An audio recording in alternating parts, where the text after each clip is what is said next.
The following episode of the Maui Chamber of Commerce's Business Matters was originally broadcast on November 4th, 2025. Welcome to Business Matters, brought to you by the Maui Chamber of Commerce. Now here's your host, the president of the Maui Chamber of Commerce, Pam Tumpap. Good morning, Pam. How are you? I'm excellent, Gary. Good morning. How are you this morning? I'm doing very well. I'm very happy. Somebody gifted us a new puppy yesterday. Oh, what type of dog is it? It's a Chihuahua. Oh, I'm so happy for you, too. Yeah. That's fantastic. Cute little guy. What did you name him? His name is Cooper. Cooper. Like Mini Cooper. Like Mini Cooper. Love that.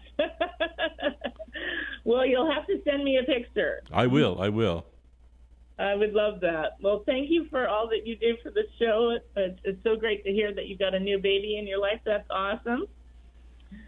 Well, I'm calling in from Honolulu. I am promoting the Made in Maui County Festival here this season as we're getting ready for the festival on November 7th and 8th this coming week on television stations here in Oahu. So it's really great to be here and share that with a statewide audience, which we're thrilled about.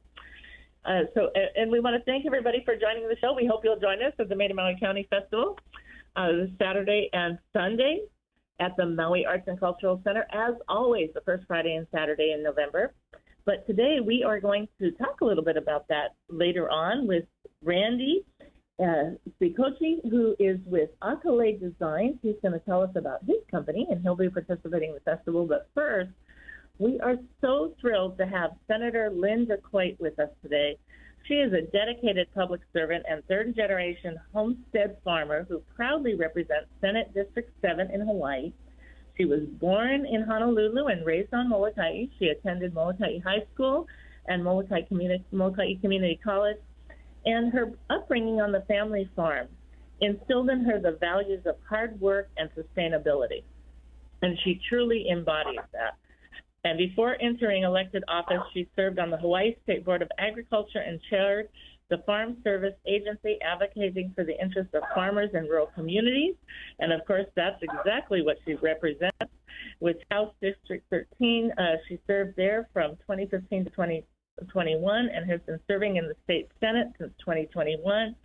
Senator Decoite is the Assistant Majority Floor Leader and chairs the Energy, Economic Development, and Tourism Committee, as well as serving on many other committees, including Agriculture and Environment, Energy and Intergovernmental Affairs, and Ways and Means. And she and her husband Russell own and operate LNR Farm Enterprises, known for cultivating the famous Molokai purple sweet potato. So, Lynn, you have such a varied background that it's totally appropriate for all of the amazing service that you do. We're so thrilled to have you on the show this morning. Good morning, Pam, and thank you, Gary. By the way, congratulations on your new puppy, Cooper. I got here, and in times like these, we need those puppies around us. Yes, we do. Absolutely. It's so important. It really is. The small things in life. Yeah. So, Lynn, we're so thrilled to have you on the show this morning. There is so many things happening. And, of course, just before we opened the show, you and I were starting to talk about the federal government shutdown and how it's impacting Hawaii. Tell us a little bit about, what's going on right now. As we know, the SNAP program, November 1st was a big day because SNAP program through the federal government stopped as of that day. Tell us about, what you're seeing, what you're hearing right now on the ground with these crazy shutdowns. So of course, our food banks have been flooded with people. They need food. As best as we can, we're putting funds behind food banks. We're trying to make changes to accommodate the SNAP program. Of course, it's SNAP and WIC. People are afraid. People have been furloughed. Cutbacks. Businesses are making the decision: can I stay afloat? Will I make it through this time when price increases on just supplies, workforce, you name it. I mean, it's just at this point, Pam, it's chaos, and we have to prioritize at the state level. Of course, it's always been safety, food, shelter, water. And then of course the big Medicare. As we see where that takes us, our aging population, our healthcare. I think our biggest challenge really is, being in the middle of the Pacific Ocean. This federal shutdown actually hits Hawaii the hardest amongst most of the states. Very true.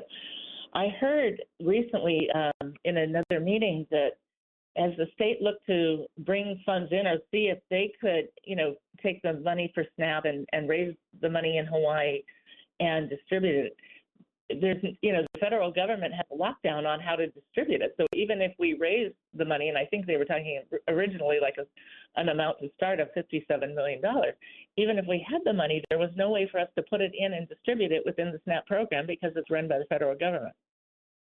Exactly, and which is why you see a lot of movement by our judges, attorney generals at the federal level. Of course, AG here in Hawaii has also weighed in, not just on this issue, but many other issues that we have challenged. And it's just so frustrating for those that, whether you're in the workforce, whether you're just trying to survive. It's already a challenge to survive here in Hawaii, and now to have this. There's no way we could ever run that program at the state level. Damn if you don't. But, it's all hands on deck, prioritizing, making sure people don't go without food, don't go without health care. We're into November, and, we wait. Everybody, literally first thing in the morning, the TV goes on. Did they vote? Are they going back? Where are we? At this point, you know as well as everybody else in Maui, recovery has been very challenging. Monies are also stuck in that area as well. And I can tell you, we're talking billions of dollars of the federal funds that come into Hawaii. It'll hit every department, from education to agriculture, you name it. Pam, this is not your first rodeo. That's right. We'd like it to be our last. We definitely want it to be our last. But it's hard trying to help businesses, small businesses, to stay afloat when we really need this. Our economy had suffered through COVID. As we started to come back out slowly, here we go again. It's one step forward, 10 steps back. And exactly. We continue to work with areas in higher end visitors, more authentic tourism and so forth. And, you gotta get creative, you gotta diversify. And at this point, who knows what that looks like? It's basically throwing your bait out in the ocean and figuring out, okay, is this the bucket that we're gonna go for? Is this industry gonna be the higher end industry to make up for the loss? And I can tell you, if this sort of shutdown continues, the state's budget alone will be gone completely. And already some of the programs we fund will be, gone. Yeah. That's what I was going to ask, because, this is looming, and the next legislative session starts in January again, and we're right around the corner. And here we are just before the holidays with extreme suffering. And it's very concerning as to, oh my goodness, we're going into the holiday season. People are desperately hurting. People don't have money for food, and they're not getting the assistance they expected, and the healthcare issues that are rising and stress. As you point out, it's going to have a huge impact on what happens this coming session and the budget. Yeah, as we for on the Senate side, we usually go out every year. We do site visits in areas that we've budgeted for. Take a look at some of these projects. As you know, the state has gone towards the goal of renewable energy, and even at that level, we saw a lot of funds being dispersed within the federal government on renewable energy projects and so forth. Even that is, little on the edge, because one of the programs is that those monies have to be spent down by the end of December. And I don't think that's the problem. The problem is trying to get those funds with supplies that have already been ordered. And now individuals are holding the bag on that expense and they're biting the bullet, crossing their fingers, hoping to get the reimbursement back. So, you try to do one area where you can kind of save money on electrical costs. You turn around and you get whacked on the other side with rising costs for businesses that are really trying to cut at every corner that they can. And as you know, tourism has been a real challenge. Our Japanese visitor industry has not been as strong. We don't expect it to come back anytime soon, which is why we've looked into other markets like Korea and China, even at the West level. But again, too, it's how do you compete at the level where you have visitor engagement, cultural inclination, and then at the same time, it has to be, where residents are having this exchange back and forth. Because as you know, when we got inundated with visitors, on the state's part, it takes the state to step up and do some education, reach out, work with the community and the visitor industry. I see it starting to move in the right direction, but again, it's baby steps that we're taking. And, we're trying to figure out any which way to make sure that when visitors come here, they know what to expect. And then again, they spend because we need all the funds we can get, and they're starting to see it climb, flat line climb, and but I think we're in a little better place than we were prior. But again, with this shutdown, people don't have jobs. They're not going to be traveling. They're not going to be spending. They're going to be pinching every dollar that they can, and that's what we got to watch out for. No, it's very true. You mentioned looking at all of our visitor markets, and one of the things that's being worked on from a group here in Maui, and I'm sure you've already heard about trying to push for pre-travel clearance in Japan. And they're making some inroads into finding people, who are saying and working with the agencies in Japan who are saying, if we get pre-clearance, that will really help bring more of the Japanese market to Maui. What do you feel about that? And sort of again, as we're going through these community meetings through the Destination Management Action Plan process, how are you feeling about HTA and marketing and where they're spending some dollars? Where they're spending their dollars and how they're planning for spending those dollars. So, Pam, excellent question. One is we just got done with the Feast Food and Fun Festival on Oahu. Unbelievable panels that were put forward with Peter Greensburg that was in here, globally well-known, covers the tourism sector and stuff. And, I mean, he just laid it on the table. We have to take the new direction. We have to look at when visitors come, visitors just don't want to stay next to hotels. They want the experience of the local individual, the things that they do, not just the tourism areas.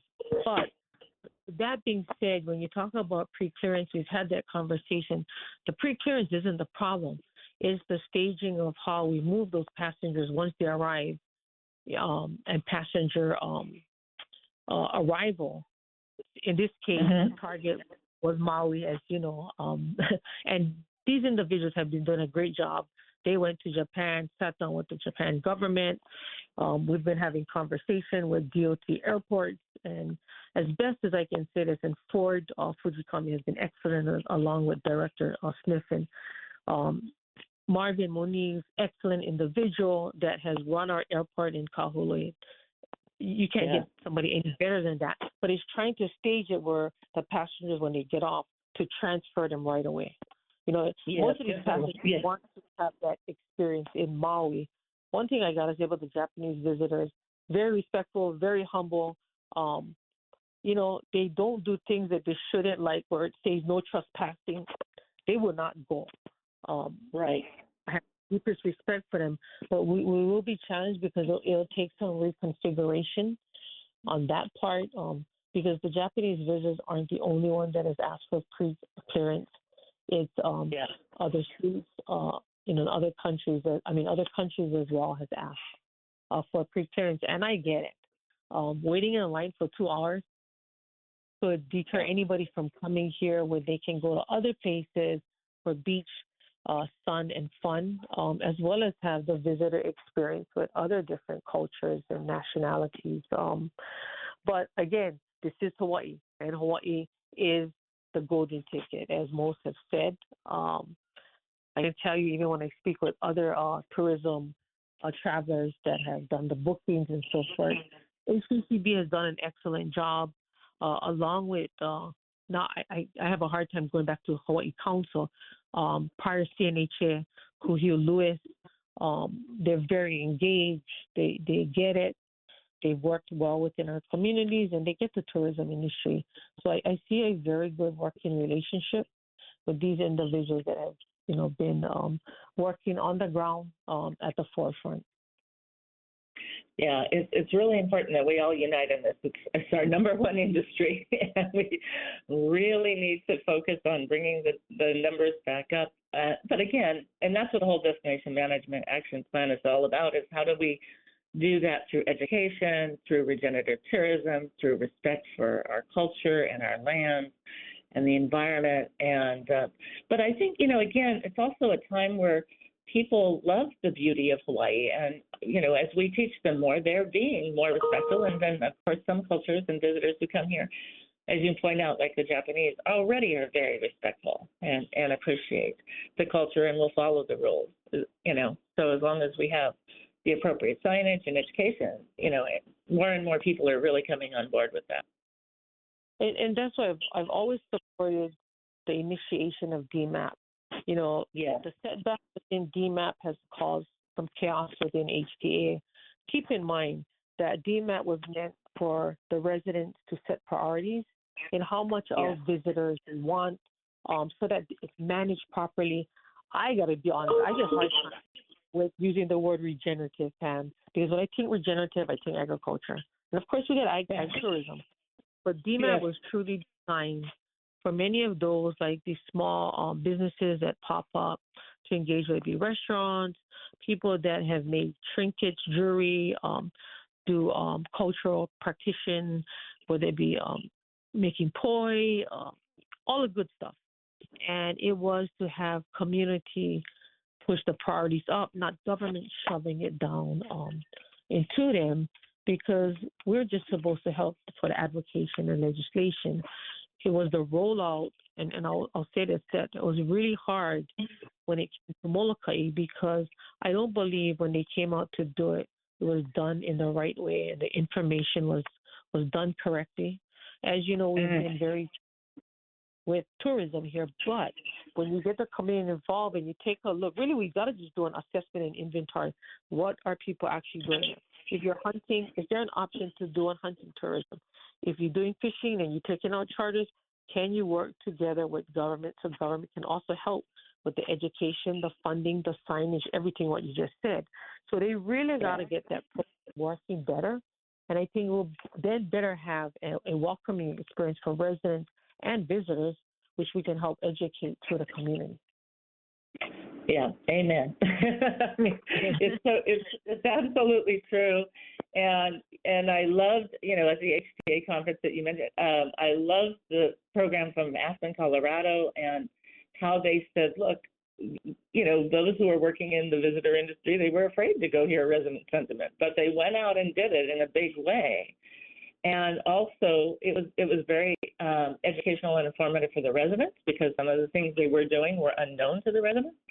But by really engaging the residents in the dialogue, they found ways to work together and create programs that all people sort of embraced and fell in love with, and helped jettison the industry in new ways that were positively impacting the residents as well as the visitors.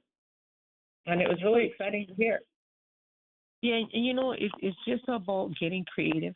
It's trying to get a program together that is, idiot-proof, or layman's terms. Like I tell people, hey, when we do stuff, we have to do it where donkeys can understand it. And if we make it that for people to understand, and I'd like to say common sense stuff, you get a more engaging community meeting where people will want to get involved. And, it'll make that industry much more successful. More so in a time like now with the federal shutdown. Pam, you and I know every penny will count. And as we try to support businesses and our communities in general, we can, like COVID, right? Many businesses popped up and we got creative. Yes, so we've been resilient. We always say this. We're a resilient state. We're in the middle of the Pacific Ocean. Instead of us fighting against each other, we got to learn to work together. Because I know more than likely, I've said this before, sometimes people get stuck on something that you weren't agreeing on, and, they get territorial. In this case, I'm like, let's just put a bag over everybody's head and have a conversation and muffle your voice. More than likely, I think we'll agree on a lot of things, but it's just a visual concept in what is happening. We got to start over like that. We got to learn to work together because there's a lot of good ideas out there that we can, make things better for our communities and our businesses. Yeah, absolutely. Well, let's talk about something that's near and dear to both of our hearts, and that is the development of Hawaii's film industry and the importance and benefits that industry can bring to Hawaii and really help with, again, our overall economic health and diversification. Tell us about movements there. I know that you're really a champion of helping to support film industry development. I just love the film industry. You got jobs there. Those jobs, they're attached to restaurants, to people's businesses. They employ local people. It's been challenging that, it's always about, hey, we want to be the man on top. One thing I like with the film industry, you can start from the bottom. I've seen many of our local people work from the bottom. They're now producers, directors, set stage people. But, really, especially in Hawaii, the film industry, we got many people telling the story of Hawaii. And I think Chief of War has done a great job in engaging our local actors. They're really telling their story. Lilo and Stitch, Moana. You got Disney. But, of course, the request was tax credit. We've been working through the interim to come up with a solution. At the same time, not to bleed the bank, but also to work to get commitments within the industry itself. As you know, infrastructure has been a challenge, but I can tell you these jobs are great, high-paying jobs. They bring out the best in people. I've seen people that, have been at the bottom of a barrel, and when you talk to them, the passion behind them, being part of something, just amazing. But at the end of the day, the amount of funds that it brings in, some will say this, the tax credit that's put forward, it does not bring in the type of income. And I said, well, let's talk about the marketing power. Yes. 5-0. Right. Let's look at the overall picture. Yeah. Overall picture. Because if I had to put money on prime time for 1 hour, it would cost the state $100 million on 1 hour prime time. In this case, you got 5-0 that has been here before the dinosaurs, which I love 5-0. Everybody relates to that. Everybody around the world relates to 5-0. And that's marketing power, Pat. You travel. When you travel, people here, you're from Hawaii, you become that magnet, man. And people will have that conversation, and it usually ends up where they will tell you, I want to come to Hawaii. The first thing you do is, please come on over. And people in our state is marketing Hawaii. HTA has to refine that and make sure that power of money is leveraged within the budget. But the film industry does it very well, which is why, film industry is meshed under DBED, and it should be more under HTA. And in this case, as I sit with Aaron Salah with HBCB, he gets it as well. I've been working very closely with David from Creative Industries as well as Seth Colby. We've come up with some stuff, but again, within the industry themselves, they should be working together. I believe there's a lot of room for the islands of Maui, the Big Island, Kauai. As you know, Jurassic Park was on Kauai. Honolulu has done its fair share. But Big Island has been the target. And I can tell you, when Chief of War was running, they employed over 1,000 people. They went to those restaurants. They stayed in those hotels. We had local people working. And this is the power of impact. behind the marketing of the industry here within the film industry and the visitor industry. And when most of these guys come in, they bring their families in. They stay. It's kind of like sports has been another one of mine. Yes, absolutely.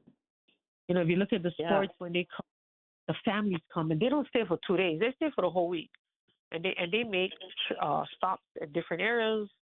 Whether it be Pearl Harbor, whether it be taking a trip to another island, to Big Island, the volcano. It just goes on. And, you know, we got to look at those types of stuff and put the money where the return of investment comes back to the state so we can support, whether it be roads, our education system, our teachers. You know, again, the list goes on. But they have to have some willpower, which I think we got some movement behind this, and I hope we can move this bill out this year. I hope so too. You know, you can count on us for support in that area. Thank you so much, Pam. Oh, my pleasure. I think we've been supporting it every year since I joined the paper.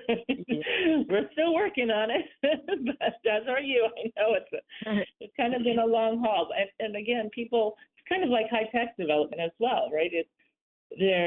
Many states understand the value, and so they incentivize that because they know the value back to the community, right, and to their space. And that's what's required in those industries is to help them get started and get their foot in the door. And it works beautifully when it works. You know, they have the program ICANN. It has done wonderful working with some of our local residents. They bring in a lot of actors that have worked closely with them. So, you know, even within government, we've been working through a program with workforce development. I mean, but these, you know, we piecemealing and trying to like bring it all together. I think it has helped tremendously. But again, the infrastructure has been a challenge for us in some of these areas and so forth. You talked a little bit about technology. Keep in mind, AI has been critical. Even within the film industry, I was taken aback when I was in Las Vegas for the conference. And even the film industry has used the AI, but, you know, it's still not Hawai'i, right? But it looks so real that I'm afraid it can also pull away for some of the filming and stuff that is going to be done here or elsewhere. And you will see on decline. But at the end of the day, like I said, you can talk about altering backgrounds and landscapes, but it's nothing like doing it in Hawaii, being here physically and in person. And I believe that's where the industry is at. They want to be here. Disney has also committed to wanting to be here because, of course, as you know, Moana will also become live action. And I cannot say enough about Lilo and Stitch, man. It just reminded me of an actual family in Hawaii. We might be broken, but we still family. Yeah, I love that. And I know, it's so cute. No, thank goodness. I mean, for the tremendous support of Disney and you know, featuring Hawaii, it's been such an amazing partnership, really. And it's spectacular. But you got to keep in mind, Pam, like, you know, we got short films, we got documentaries. I mean, it's not just the big ones. We got to look at the small ones, like small businesses. They keep our government afloat. I've seen documentaries, even like when they did Kalaupapa. You got all these smaller venues that are there, and they're really holding up. You know, and they can do it affordably. But again, too, I always say, you know, it's a blend of both worlds. Big and small business working together, same thing like the film industry. There is enough room for people to sit down and have a conversation and be productive. Yeah, absolutely. And again, you're right. It's all about partnerships and coming together in everything we do these days. Let's talk about something else that I know, you know, is important to us both, and that's supporting our, you know, we've got the Maui Maui County Festival coming up this coming weekend, and we're thrilled with that. But we're seeing so many local businesses. Some of them are really taking off, and the Maui Maui County Festival helps many of those companies grow and succeed, as does the Made in Hawaii Festival on Oahu. But we're seeing, again, such a great investment at the state level in food manufacturing through the community colleges and UHMC. But we're also seeing just a need to kind of help clothing manufacturers, which also is building in Hawaii, with people doing local prints now, and major sewing happening as well, with home decor, jewelry, woodworking. And how do you see us really expanding and leveraging, again, those small businesses who are getting started in manufacturing to help them not only export throughout the state, but also abroad? So in this case, what you have, you've seen a lot of support behind local manufacturing.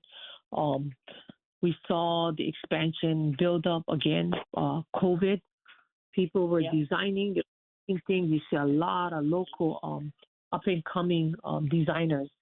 And the state has taken up on expansion and access to capital. It's improved some of the shared kitchens and manufacturing spaces. As you know, the Innovation Center has kind of been at the top of,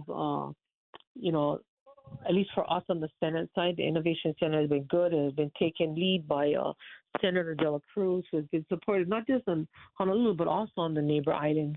We're geared towards looking at one also in Maui, along with working alongside of UH Maui and Louis Hokoana guys with the culinary. We've got, of course, the Roy and Denise Yamaguchi fully involved with our students. Again, it's capital, access to capital, being able to test products, and then eventually when you have built enough asset or funds to kind of go on your own. But at the same time, Maui has a lot of products that, everything from jams and jellies to cookies. And it's the initial startup. Like, as you know, people don't have the funding to start up, and then it leads to, 5 years of trying to recoup that investment, challenges of building facilities, and we deal with state permits as well as county permits, and somehow that we really got to figure it out and work together. Some of this stuff should be able to whiz right through, but I mean, you just see so much of this going on, which is why we promote and we strengthen the Made in Hawaii branding. We brought in the export opportunities. I think the digital hubs will be huge in helping people to also get marketing skills, because you can work within exports, start small, maybe, one, in some cases, one store, expand out, get your feel for that. So there is a lot of opportunity here, and what the state has been doing to kind of move that forward, because it is really big, that industry as well. And, we got to tap on all these things that are out there. Yeah. I mean, we have, again, we talk about the film industry, I mean, we have so many creative makers. And again, both residents and guests really appreciate truly locally made. And we look at that as does the Made in Hawaii Festival. It's 51% value added in our state. For our festival, it's you also have to be headquartered in Maui County to participate in the Made in Maui County Festival.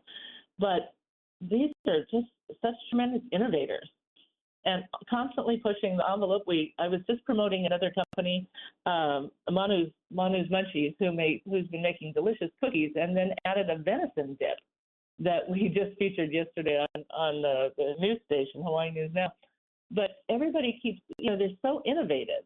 And you think, okay, well, here's the cookie manufacturing. And then all of a sudden, now we've got a venison dip that we're promoting under the same brand. And it's just so amazing to see how people are constantly innovating in the space, and the work that the state is doing to help support these local manufacturers. Not just in, as you said, the availability of the shared commercial kitchens through the university program is spectacular.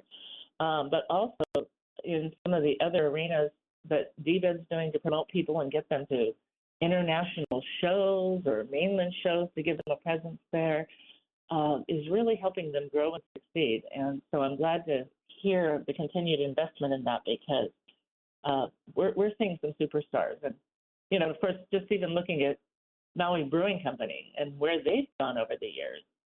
And again, kind of like high tech, and then it's as they grow to such a scale, how do we keep them in Hawaii? And you hit it on the nose. Sometimes we can take a problem and we can make something out of it. We can make a business out of it. As you know, the Actus deer has been a problem for Maui, Molokai, Lanai. They kind of have that. Lanai kind of has it under control. But again, to now you see the venison sausages. You even see bags being made with the coats and so forth. But people are so creative. Every piece of that animal can be used, and now it's not just a problem that we're having to pay to manage, right? It's now a problem that become a business that's successful. You look at some of the woodworking, some of these trees that have fallen.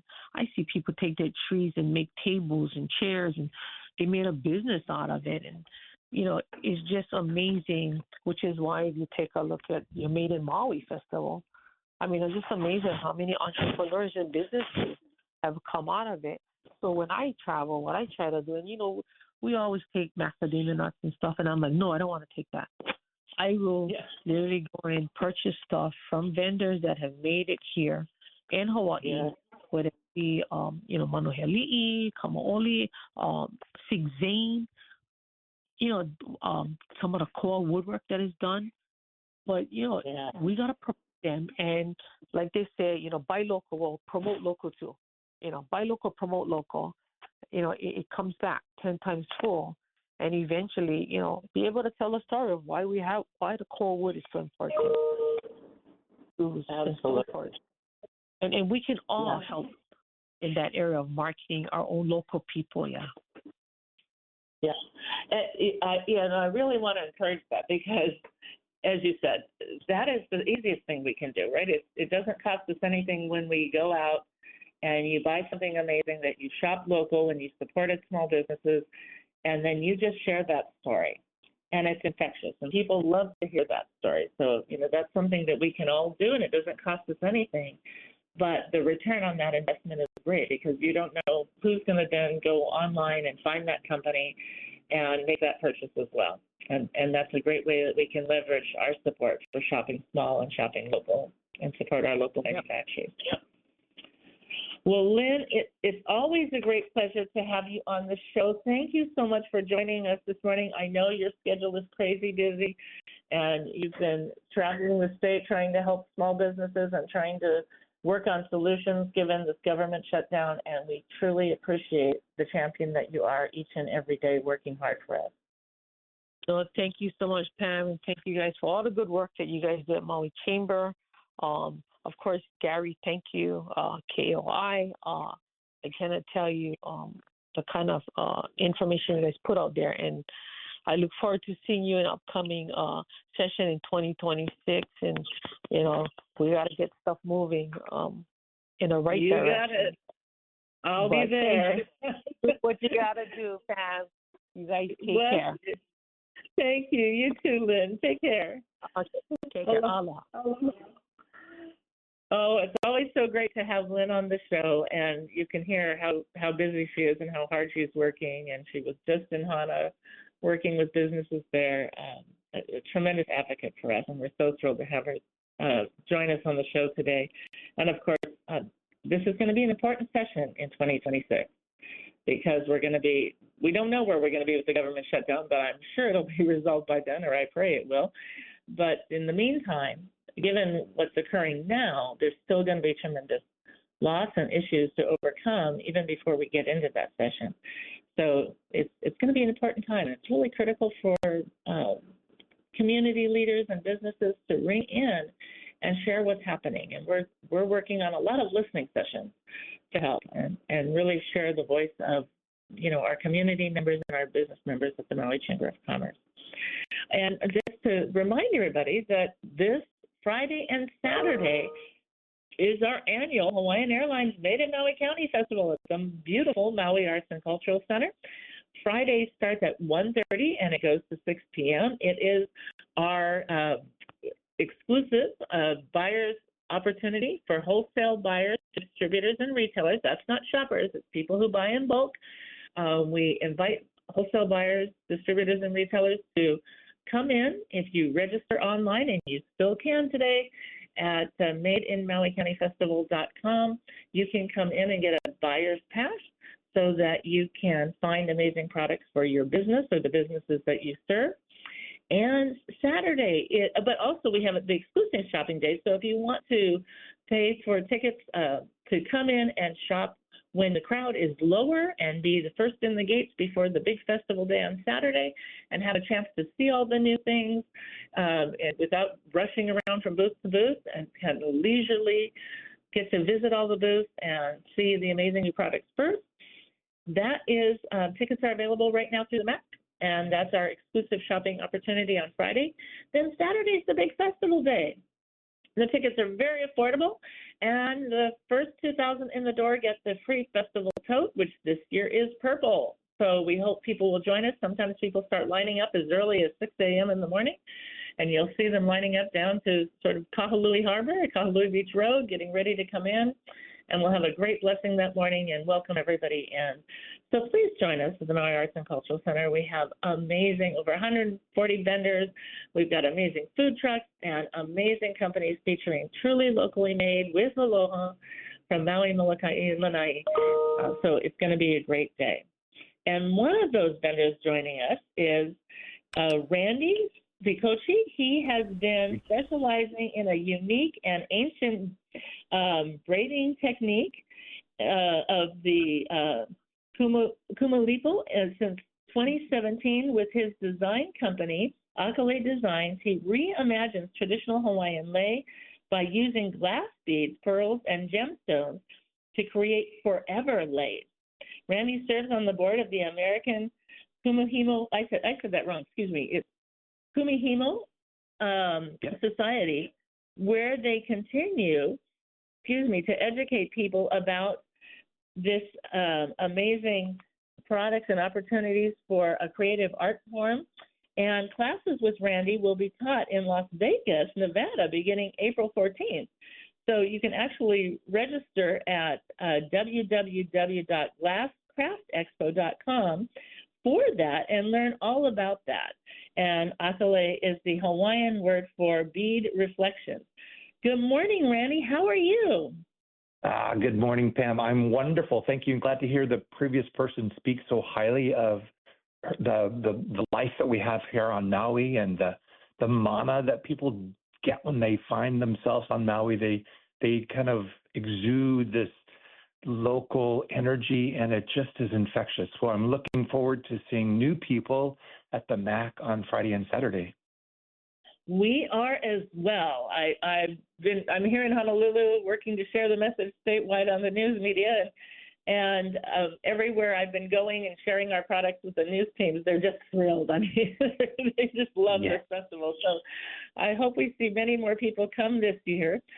Tell us a little bit about this unique braiding style. How did you get into this? Short story. It's been around for centuries. Where in Japan, on a wooden stand, the people in Japan would make belts for the samurai warriors to attach their swords.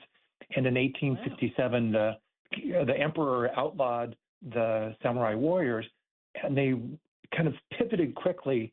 And all they do is make obijibis, the belts for kimonos in Japan, using that beautiful silk, which is just gorgeous with wonderful patterns. So in 2017, I had some foot surgeries and was stuck on my couch and had a small disc that I can use to braid items. And it just kind of evolved from there. I'm a fiber artist. I'm also a quilter. So when I was doing this in 2017, I had no idea I would be moving to Maui in 2020. And then COVID hit, and I found myself receiving beautiful po'ole. And I just said, I can do that with beads that I have in my stash. And 5 years later, people come to me and they say, I've never seen anything like this. The feel and the touch, it's 8 separate strands that are woven together. It looks a little bit like nihihau, but nothing can ever reproduce the nihihau shell. That's just beyond my skills. But the craftsmanship is similar in that it's all handmade. We do custom designs. We do beautiful lei that do last forever. Yes, I just love this. And you're infusing not only glass bead, but pearls and gemstones to create this. And I love this idea of it's a forever leg.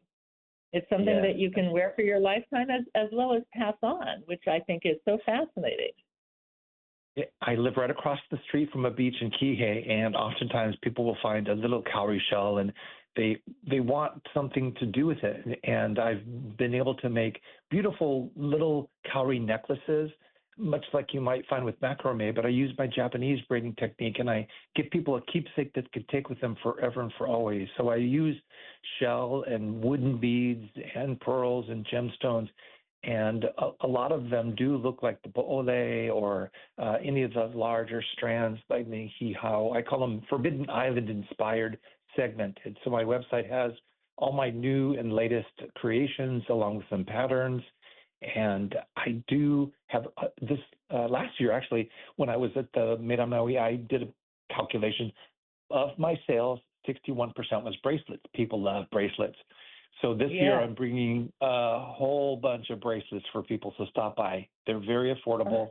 And then I have, of course, all of my necklaces, the necklace layer, anywhere between 18 inches and 35 inches long, every color you can possibly imagine with beads and gemstones and wood, everything. It's going to be amazing. It's going to be amazing to see. I'm so excited to see your products and what you've been working on. And now you're teaching this class in Las Vegas. Tell me about how you got to go to Las Vegas. Well, not how you got to go to Las Vegas, but what prompted you to go to Las Vegas and begin teaching this technique over there?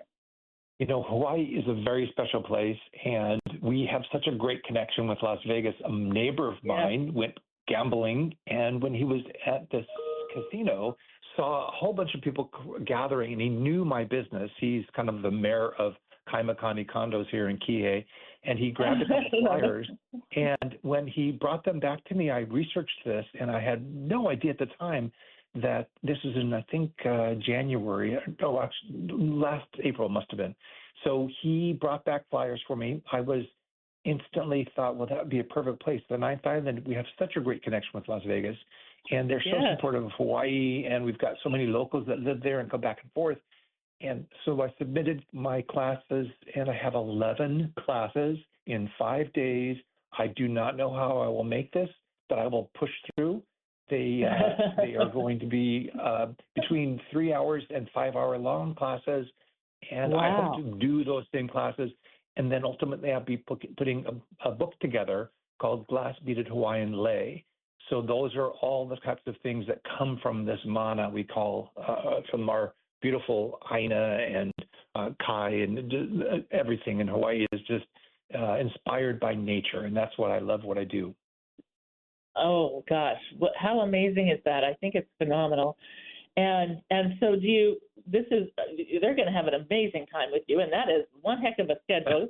God bless you, and for sharing the aloha abroad and in Las Vegas. A lot of my good friends, unfortunately, have from Maui have moved there recently or over the last couple of years. So I'm glad that you're bringing Maui to them, and I'll tell them about that. If there's still room, I can see they can still register. Oh, yes. So I'm going to let friends and family know.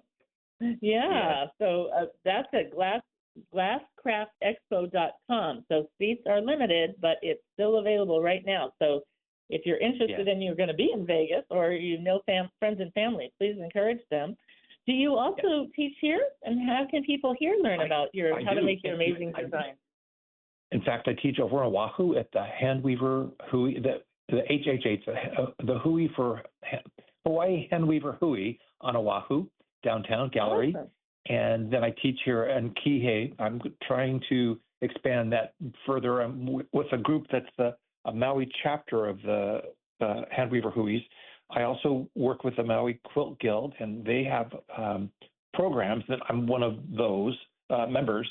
And then we just started a fiber craft club, and they meet on the first Tuesday here on Maui. They just initiated it in September, was their first meeting. So we're seeing kind of a coalescing of arts in Maui, and fiber arts is really becoming, I think, more important as it ever has. Well, I think because of COVID, it really helped people kind of focus on a craft or a side project for themselves. But for me, it actually was a hobby that actually turned into a business.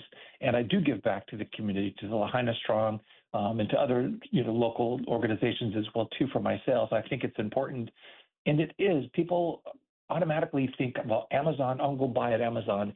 And another organization I'll mention is the Pop-Up Makeke people at Hawaiian Council. Yes. They've been supportive from the very beginning. They had me working on consignment, and then they said, well, we're only doing wholesale, and they stepped away from me for 1 year, and then they came back to me the next year, and they said, we really love your products. Can you come back? And I've been with them for now, I think, 4 or 5 years total. And Pop-Up Makeke has an in-store on Oahu, but they also have pop-up markets all over the place. They did one at the new banyan tree of the north of Lahaina. There was a new program at a hotel I can't think of the name of the hotel. Lahaina, I believe. Thank you. And so last year I had 3 nights there where they had entertainment and they had all these little shops. There's about 20 or 30 of us, and it was just intimate. And the people walking down the sidewalk and the beach were able to walk over, hear the music, see the local vendors. And I met a lot of other local vendors, which is the networking that we do. We find people from Molokai or Lanai that come over and they show us what they have. And again, we are a beautiful community of artisans and artists who enjoy seeing each other's craft and supporting each other's craft, but also we have a sense of pride about what we do here on Maui, what we do here in Hawaii that is only available in Hawaii. Yes, I love that. We've got about 30 seconds, so tell everybody, Randy, how they can get in touch with you and your website. Yeah, absolutely. Akalei is Akalei designs.com. They can also contact me at 808-359-4512. And also through the Pop-Up Makeke or Hawaiian Council. I'm one of the vendors that you could just go to the website and take a look at what I've got available for sale there.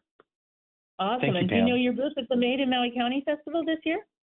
It's a 400, and it's against the wall by the gallery. I enjoy it because it's protected from the wind, but it's also a reliable place. So it's over at the far end of the MAC, and it's underneath the canopy by the Schaefer Gallery. Awesome. Well, thank you so much, Randy, for joining us. It's lovely to hear about your amazing products, and we hope everybody will join us at the festival this Friday and Saturday. So please come join us, and you can get tickets at mauiarts.org. Blessings and best wishes for a wonderful week, and hope to see you this weekend. Aloha and a hui ho.